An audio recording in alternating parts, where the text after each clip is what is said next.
Road winding సంబంధించి ఒక కూల్చివేతలు చేపట్టింది.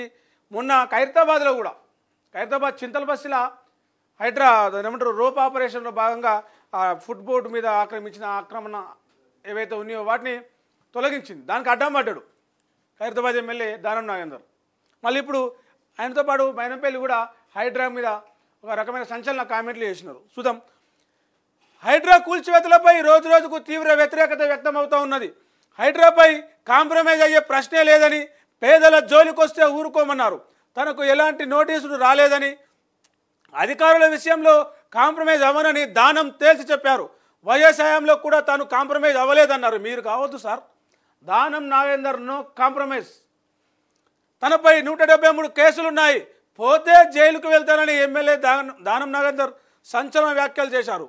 హైడ్రా కూల్చివేతలతో ఇంకెంతమంది చావాలని మాజీ ఎమ్మెల్యే కాంగ్రెస్ నేత మైనంపల్లి హనుమంతరావు ఆగ్రహం వ్యక్తం చేశారు. ఇంకో దానం ఏం మాట్లాడి చూడరు. నేను పోలీసులతో హైడ్రా విషయంలో కాంప్రమైజ్ అయ్యే ప్రసక్తే లేదు. మా ఏరియాకు వస్తే ఊరుకునేది లేదని రంగనాథ్కు చెప్పిన. పేదల ఇళ్లను ఊలుస్తామంటే ఊరుకోను, అవసరమైతే జైలుకు పోతామని కాంప్రమైజ్ గాను.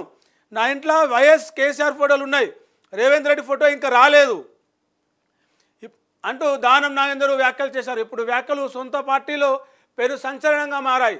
అధికార పార్టీలో ఉండి ప్రభుత్వానికి వ్యతిరేకంగా దానం వ్యవహరిస్తున్న తీరుపై పార్టీ నేతలు కూడా అభ్యంతరం వ్యక్తం చేస్తున్నారు. అదే చింతల బస్సుకి సంబంధించిన మొన్న అది బాగా హాట్ టాపిక్ అయి, రంగనాథ్ మంచిగా ఉండదని, నేను ఇరికెళ్ళి జేసీబీలు తీసేపిస్తావా, నేను అడ్డం పడాలన్నా, మా వాళ్ళని పిలిపియాలన్నా అని చెప్పేసి హైడ్రా కమిషనర్ రంగనాథ్ను కూడా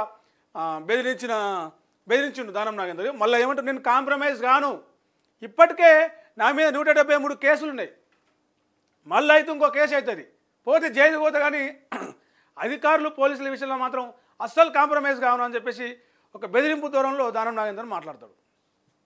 ఎందుకు అధికారుల విషయంలో కాంప్రమైజ్ గారు? వాళ్ళు చేస్తున్న చట్టబద్ధత కాదా, యాజ్ పర్ రూల్ కాదా?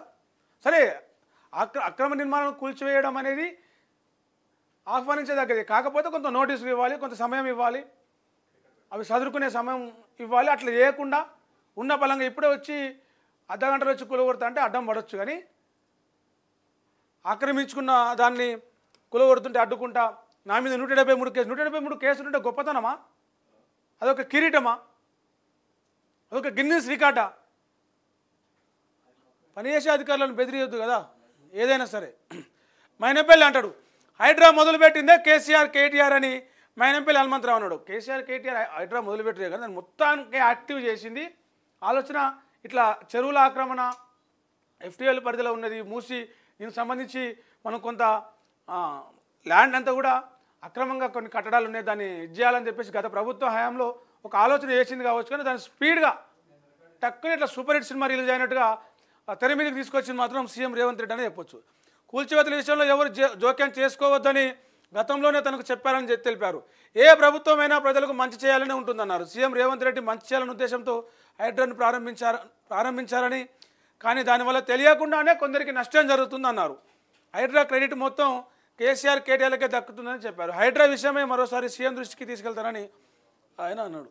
రైట్, అది హైడ్రాకు సంబంధించి దానం నాగేందర్ మైనంపల్లి హనుమంతు అధికారులనే బెదిరించుకుంటాం, మీరు హైడ్రా అని చెప్పి జేసీబీలు తీసుకొచ్చి జనాల ఇండ్లు కూలగొడతా అంటే మేము ఊకోం అని చెప్పేసి హైడ్రా అధికారులనే బెదిరిస్తూ ఉన్నారు. ఇక పైడి రాకేష్ రెడ్డి బీజేపీ ఎమ్మెల్యే ఒక సంచలన వ్యాఖ్యలు చేసింది నిన్న అసెంబ్లీ అయిపోయిన తర్వాత బయటకు వస్తూ ఆర్టీవీతో మాట్లాడుతూ. ఏమని?